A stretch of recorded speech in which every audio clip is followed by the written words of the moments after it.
Health benefits of medical marijuana. Currently, only 6% of studies on marijuana analyze its medicinal properties. Keep in mind, though, that there are negative effects of smoking too much pot or using it for non-medicinal purposes. When overused or abused, pot can lead to dependency and mess with your memory and emotions. There are at least 2 active chemicals in marijuana that researchers think have medicinal applications. Those are cannabidiol, CBD, which seems to impact the brain without a high, and tetrahydrocannabinol, THC, which has pain-relieving, and other, properties. Anxiety and stress. One of the most popular and well-known uses of cannabis is as a relief for stress and anxiety. The natural compounds found in cannabis, including the famed THC, which is what gives cannabis the distinction of a drug in many countries, are very good for releasing pleasure hormones and relaxing the mind, reducing stress and inducing a sense of calm and relaxation. Medical marijuana users claim the drug helps relieve pain and suppress nausea, the 2 main reasons it's often used to relieve the side effects of chemotherapy. In 2010, researchers at Harvard Medical School suggested that some of the drug's benefits may actually be from reduced anxiety, which would improve the smoker's mood and act as a sedative in low doses. Beware, though, higher doses may increase anxiety and make you paranoid. In the clinical study, 50 male chronic cannabis users, aged 20 to 45 years, and 50 matched controls were evaluated on the Taylor Manifest Anxiety Scale. Results show that users, compared to controls, had low anxiety scores. Individuals with elevated social anxiety are 7 times more likely to meet criteria for cannabis use disorders, yet social anxiety is unrelated to more frequent cannabis use. The lack of relation to cannabis use frequency may be at least partially due to lack of attention to cannabis use context. It may be that socially anxious persons engage in frequent solitary cannabis use, perhaps using before social situations in the hope that being intoxicated during the social event will help them feel less anxious. In fact, using cannabis alone has been associated with experiencing more cannabis-related problems in prior work. Social anxiety was robustly related to more frequent solitary, but not social, cannabis use, and solitary cannabis use frequency uniquely mediated the relation of social anxiety to cannabis use and related problems. Frequent solitary use appears to play an important role in the experience of cannabis-related problems among socially anxious persons. Intervention strategies may benefit from targeting frequent solitary cannabis use, particularly among at-risk users such as those with elevated social anxiety. Marijuana helps veterans suffering from PTSD. Marijuana is approved to treat PTSD in some states and in Canada already. Naturally occurring cannabinoids, similar to THC, help regulate the system that causes fear and anxiety in the body and brain. Several studies indicate that, for some, cannabis can be an efficacious means of treating PTSD-related sleep disorders, including nightmares. Reports suggest that veterans are self-medicating with cannabis for a far greater range of PTSD symptoms. Veterans' comparisons between cannabis, alcohol, and psychopharmaceuticals tended to highlight advantages to cannabis use, which was described by some as more effective for direct confrontation of traumatic memory and stimuli than pharmaceuticals and alcohol, and less complicated by side effects. These narratives suggested that cannabis could be part of an active, approach-based coping strategy that aids with introspection and direct confrontation of the sources of personal trauma. These findings provide insights into the mechanisms by which marijuana may be able to potentially help some veterans coping with PTSD. Sleep issues. For people who suffer from insomnia, constant anxiety during the nighttime hours, or simply struggle to get a sound, restful night of undisturbed sleep, cannabis works like a charm. By relaxing the body and mind, and inducing a lower energy level, it will be easier to get your heart rate down and clear your head before a long night of peaceful slumber. It can help eliminate nightmares because it involves effects that can be both positive and negative.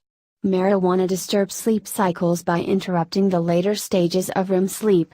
In the long run, this could be a problem for frequent users. However, for people suffering from serious nightmares, especially those associated with PTSD. This can be helpful. Nightmares and other dreams occur during those same stages of sleep. By interrupting REM sleep, many of those dreams may not occur. Research into using a synthetic cannabinoid, like THC, but not the same, showed a significant decrease in the number of nightmares in patients with PTSD. Additionally, even if frequent use can be bad for sleep, marijuana may be a better sleep aid than some other substances that people use. Some of those, including medication and alcohol, may potentially have even worse effects on sleep, though more research is needed on the topic. Appetite booster. It is well known that people who consume cannabis and other forms notice increased appetite, famously called the munchies. However, cannabis can help regulate your appetite and induce hunger, while also stimulating your digestive system to operate at a more regular level. This can help people who want to gain weight quickly, particularly after an extended illness or injury recovery. It keeps you skinny and helps your metabolism. A study published in the American Journal of Medicine suggested that pot smokers are skinnier than the average person and have healthier metabolism and reaction to sugars, even though they do end up eating more calories because of the munchies. The study analyzed data from more than 4,500 adult Americans, 579 of whom were current marijuana smokers, meaning they had smoked in the last month. About 2,000 had used marijuana in the past, while another 2,000 had never used the drug. They studied their body's response to eating sugars, their levels of the hormone insulin and their blood sugar levels while they hadn't eaten in 9 hours, and after eating sugar. Not only are pot users skinnier, but their body has a healthier response to sugar. Pain reliever. Cannabis works as a great pain reliever, and is regularly suggested for people with inflammation, chronic pain, and even emergency pain relief. There is a very good reason why people who suffer from cancer often turn to cannabis-related options, including cannabis, when the pain of chemotherapy or the disease itself becomes unbearable. It relieves arthritis discomfort.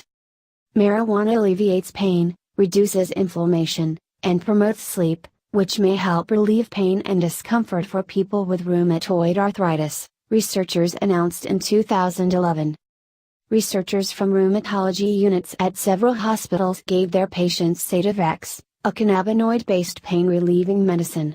After a 2-week period, people on Sativex had a significant reduction in pain and improved sleep quality compared to placebo users. Cancer prevention. Although there is still some controversy over this, and a great deal of research still ongoing, early reports have shown that the active ingredients in cannabis can have preventative effects on cancer, and can also cause a reduction in tumor size, thereby making it easier to effectively beat cancer for those patients already suffering from that tragic disease.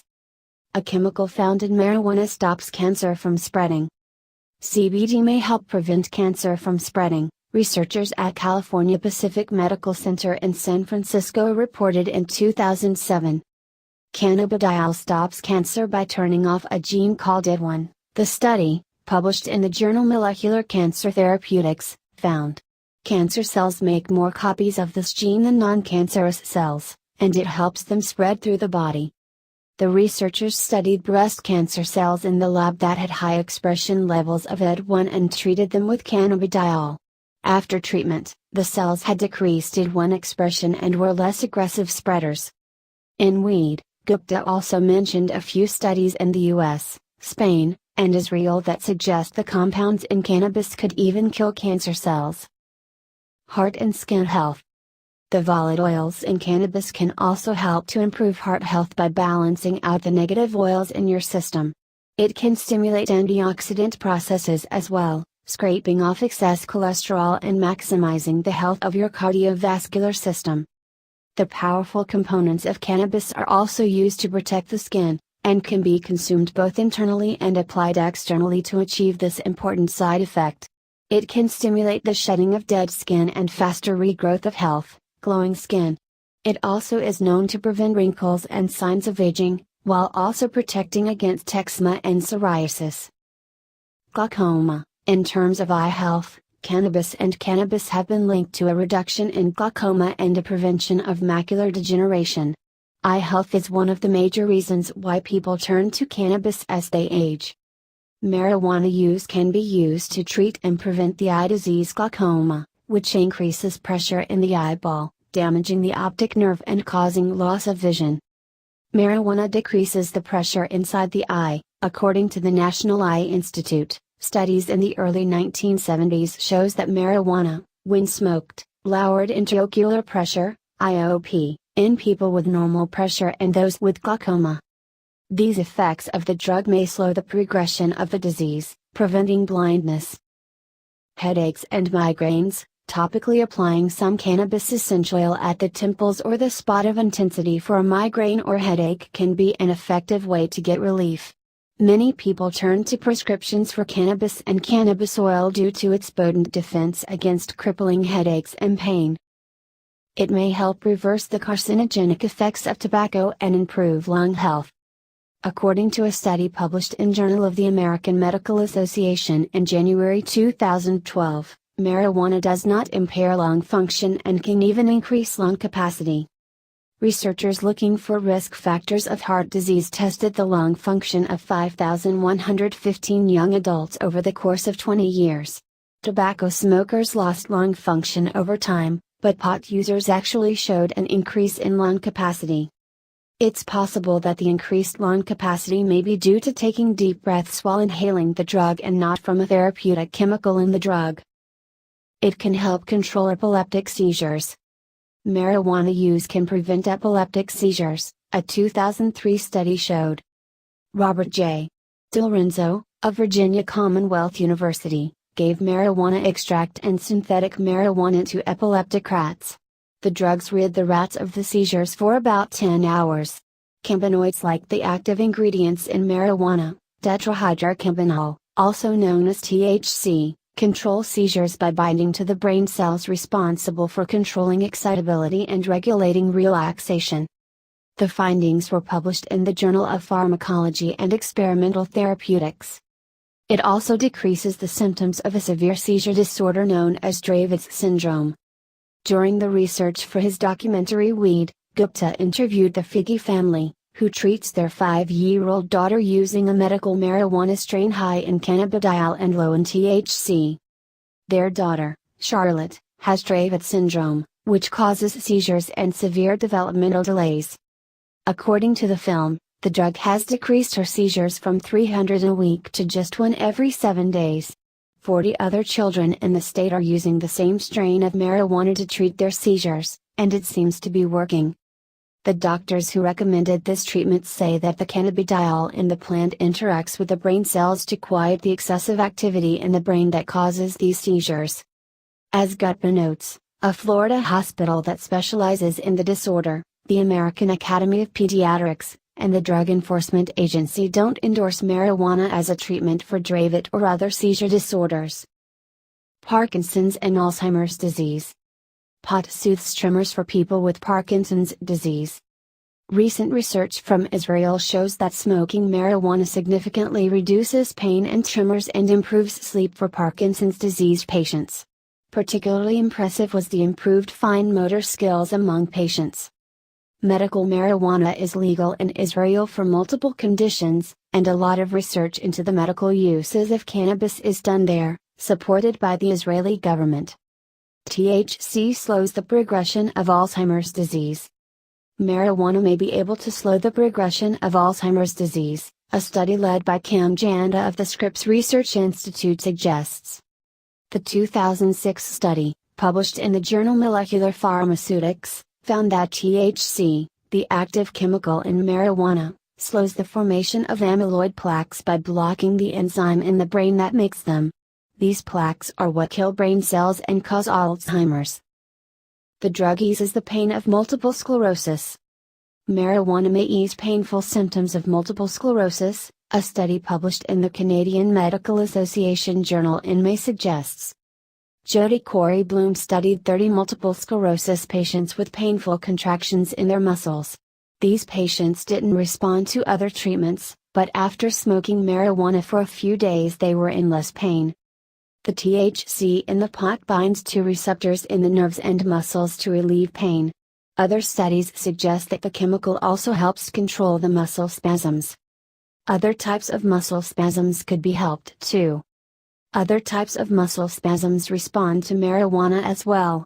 Gupta also found a teenager named Chaz who was using medical marijuana to treat diaphragm spasms that were untreatable by other, prescribed and very strong, medications. His condition is called myoclonus diaphragmatic flutter, also known as Leu-Hoek's disease, and causes non-stop spasming in the abdominal muscles which are not only painful, but interfere with breathing and speaking. Smoking marijuana is able to calm the attacks almost immediately, as it calms the muscles of the diaphragm. It lessens side effects from treating hepatitis C and increases treatment effectiveness. Treatment for hepatitis C infection is harsh. Negative side effects include fatigue, nausea, muscle aches, loss of appetite, and depression, and lasts for months. Many people aren't able to finish their treatment course because of the side effects.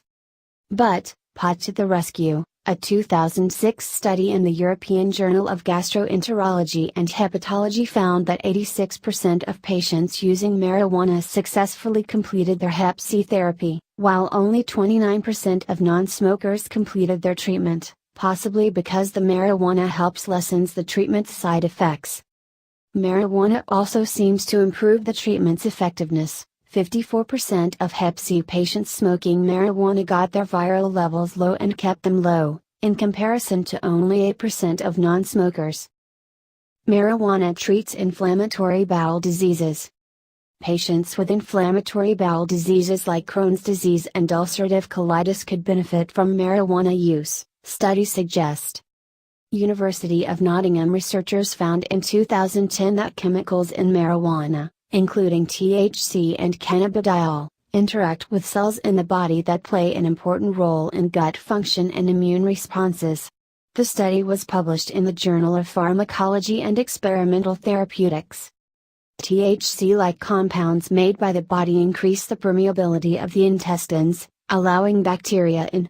The plant-derived cannabinoids in marijuana block these body cannabinoids, preventing this permeability and making the intestinal cells bond together tighter. Marijuana might be able to help with Crohn's disease. Crohn's disease is an inflammatory bowel disorder that causes pain, vomiting, diarrhea, weight loss, and more. But a recent study in Israel shows that smoking a joint significantly reduced Crohn's disease symptoms in 10 out of 11 patients, and caused a complete remission of the disease in 5 of those patients. That's a small study, but other research has shown similar effects. The cannabinoids from marijuana seem to help the gut regulate bacteria and intestinal function. It improves the symptoms of lupus, an autoimmune disorder. Medical marijuana is being used to treat the autoimmune disease systemic lupus erythematosus, which is when the body starts attacking itself for some unknown reason. Some chemicals in marijuana seem to have a calming effect on the immune system, which may be how it helps deal with symptoms of lupus. The rest of the positive impact of the marijuana is probably from the effects on pain and nausea, strokes, concussions, and trauma. Marijuana protects the brain after a stroke. Research from the University of Nottingham shows that marijuana may help protect the brain from damage caused by stroke, by reducing the size of the area affected by the stroke, at least in rats, mice, and monkeys. This isn't the only research that has shown neuroprotective effects from cannabis. Some research shows that the plant may help protect the brain after other traumatic events, like concussions. It might protect the brain from concussions and trauma. There is some evidence that marijuana can help heal the brain after a concussion or other traumatic injury. A recent study in the journal Cerebral Cortex shows that in mice, marijuana lessened the bruising of the brain and helped with healing mechanisms after a traumatic injury. Harvard Professor Emeritus of Psychiatry and marijuana advocate Lester Grinspoon recently wrote an open letter to NFL Commissioner Roger Goodell, saying the NFL should stop testing players for marijuana, and that the league should start funding research into the plant's ability to protect the brain. Already, Many doctors and researchers believe that marijuana has incredibly powerful neuroprotective properties, an understanding based on both laboratory and clinical data, he writes. Goodell recently said that he'd consider permitting athletes to use marijuana if medical research shows that it's an effective neuroprotective agent. Weed reduces some of the awful pain and nausea from chemo, and stimulates appetite. One of the most well-known medical uses of marijuana is for people going through chemotherapy. Cancer patients being treated with chemo suffer from painful nausea, vomiting, and loss of appetite. This can cause additional health complications. Marijuana can help reduce these side effects, alleviating pain, decreasing nausea, and stimulating the appetite. There are also multiple FDA-approved cannabinoid drugs that use THC, the main active chemical in marijuana, for the same purposes. Marijuana can help people trying to cut back on drinking. Marijuana is safer than alcohol. That's not to say it's completely risk-free, but it's much less addictive and doesn't cause nearly as much physical damage. Disorders like alcoholism involve disruptions in the endocannabinoid system. Because of that, some people think cannabis might help patients struggling with those disorders. Research in Harm Reduction Journal shows that some people use marijuana as a less harmful substitute for alcohol, prescription drugs, and other illegal drugs. Some of the most common reasons for patients to make that substitution are the less adverse side effects from marijuana and the fact that it is less likely to cause withdrawal problems. Some people do become psychologically dependent on marijuana, and this doesn't mean that it's a cure for substance abuse problems. But, from a harm reduction standpoint, it can help. While not really a health benefit, marijuana spurs creativity in the brain. Contrary to stoner stereotypes, marijuana usage has actually been shown to have some positive mental effects, particularly in terms of increasing creativity. Even though people's short-term memories tend to function worse when high, people get better at tests requiring them to come up with new ideas. One study tested participants on their ability to come up with different words related to a concept, and found that using cannabis allowed people to come up with a greater range of related concepts, seeming to make the brain better at detecting those remote associations that lead to radically new ideas, according to Wired. Other researchers have found that some participants improve their verbal fluency, their ability to come up with different words, while using marijuana. Part of this increased creative ability may come from the release of dopamine in the brain, lessening inhibitions and allowing people to feel more relaxed, giving the brain the ability to perceive things differently. The basics of cannabis strains explained. Cannabis sativa. Sativa plants are known to be extremely pungent smelling, with aromas ranging from sweet and fruity, to earthy with undertones of diesel fuel. Many favorite sativa strains like Sheriak, Grain Crack, Trainwreck, Jack Herer, and J1 all have a similar sweet and peppery smell that is classic of sativa. Some strains like Trainwreck will be more peppery, while Sheriak is extremely sweet smelling. Cannabis sativa are particularly effective in treating mental and behavioral issues such as stress, anxiety, depression, and ADHD. Sativa strains are known to produce an uplifting and cerebral high that is typically very energizing and stimulating.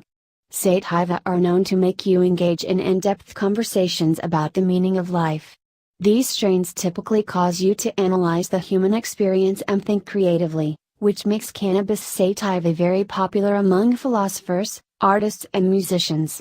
Some sativa even have been found to enhance lights and sounds, making music, movies, and the rest of your surroundings more vibrant than ever before.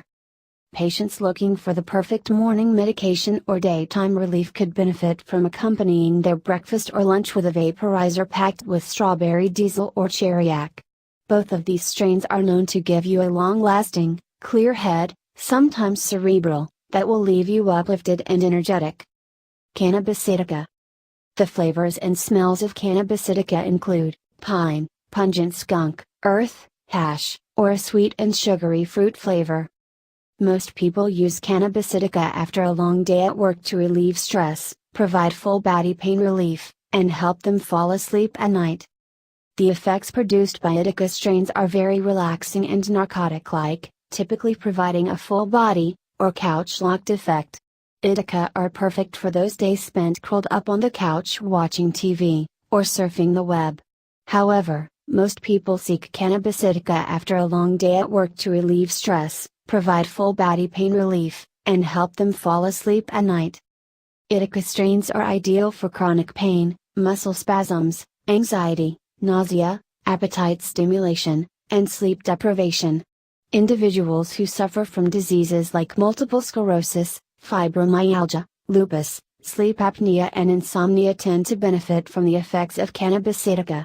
Patients looking for the ideal indica to put you straight to sleep should consider trying any strain with OG or Kush in its genetics. Our favorite nighttime strains include GDP, Pure Kush, and God's Gift, all of which provide significant pain relief coupled with heavy sedative effects. Hybrids explained. There are a wide range of cannabis strains in between indica and sativa. These strains are known as hybrids and show traits directly related to the genetics in its lineage. Hybrids can be broken down into three basic categories. 1. Sativa dominant hybrids, cerebral high with a relaxing body effect. Provides physical and mental relief. Here are some examples of strains that are sativa dominant hybrids: Mars OG, Neptune OG, Headband, Juicy Fruit, J1, Sour Diesel, Purple Trainwreck. 2. Even hybrids, 50-50, ideal strains for people seeking a perfect balance of head and body.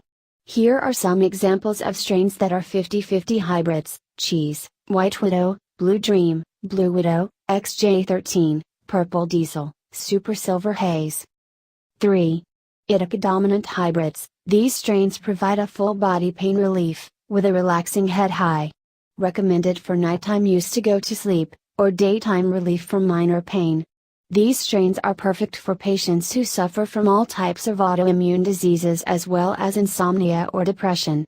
Here are some examples of strains that are indica dominant hybrids: Tahoe OG, SFV OG, Kosher Kush, Skywalker OG, Purple Oracle, Girl Scout Cookies, Blackberry Kush. How does the safety of cannabis stack up against alcohol and tobacco? According to the CDC, alcohol is linked to approximately 88,000 deaths per year. Again, there are no reported deaths due to cannabis. Some of the deaths are due to acute alcohol intoxication, while others are due to long-term alcohol effects, such as alcoholic hepatitis and cirrhosis. In addition, alcohol is much more likely to interact with other prescription drugs due to metabolism in the liver. As with alcohol, cannabis can impair cognition, coordination, and balance as well as reduce inhibitions. This is probably not as much of a concern with cannabidiol as it is with tetrahydrocannabinol. The long-term effects of tobacco are well established, and there is no need to reiterate them here. Despite initial reports that marijuana may lead to lung cancer, further studies proved this incorrect. Similar to tobacco, smoking marijuana may lead to inflammation of the airways and may increase risk of asthma and bronchitis. Lastly, marijuana use, especially earlier in life, has been linked to increased risk for limbic dysfunction, aka mental illness, including schizophrenia, depression, and anxiety. Further studies are necessary to determine if this association is dose-dependent. My personal observation is that people use recreational drugs, alcohol, and tobacco as self-medication for underlying limbic dysfunction, especially anxiety. Therefore, I question whether earlier drug use is due to underlying limbic dysfunction and not the other way around. There is strong evidence to show a link between marijuana use and psychotic disorders in those with a pre-existing genetic vulnerability via AKT1 gene variations. The literature suggests that the medicinal use of cannabis may have a therapeutic role for a multitude of diseases, particularly chronic pain disorders including headaches. Supporting literature suggests a role for medicinal cannabis and cannabinoids in several types of headache disorders including migraine and cluster headache, although it is primarily limited to case-based, anecdotal, or laboratory-based scientific research. Cannabis contains an extensive number of pharmacological and biochemical compounds, of which only a minority are understood, so many potential therapeutic uses likely remain undiscovered. Cannabinoids appear to modulate and interact in many pathways inherent to migraine, triptan mechanisms of action, and opiate pathways, suggesting potential synergistic or similar benefits. Modulation of the endocannabinoid system through agonism or antagonism of its receptors, targeting its metabolic pathways, or combining cannabinoids with other analgesics for synergistic effects, may provide the foundation for many new classes of medications. Despite the limited evidence and research suggesting a role for cannabis and cannabinoids in some headache disorders, randomized clinical trials are lacking and necessary for confirmation and further evaluation. Although this list clearly shows that cannabis can be an effective remedy for many common health conditions, it is still a potent chemical substance from a plant with psychotropic substances. Therefore, you should always be very careful of your use, including the amount you use and the conditions under which you use it.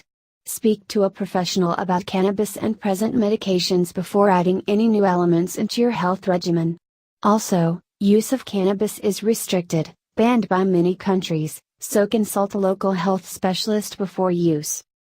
Although neither tolerance nor withdrawal symptoms result from chronic recourse to marijuana in humans, psychologic dependence has been reported. Suggested contraindications and/or precautions requiring evaluation of risk-benefit ratio of cannabis and cannabinoids. Use with caution in patients with a history of substance abuse including alcohol, given abuse potential.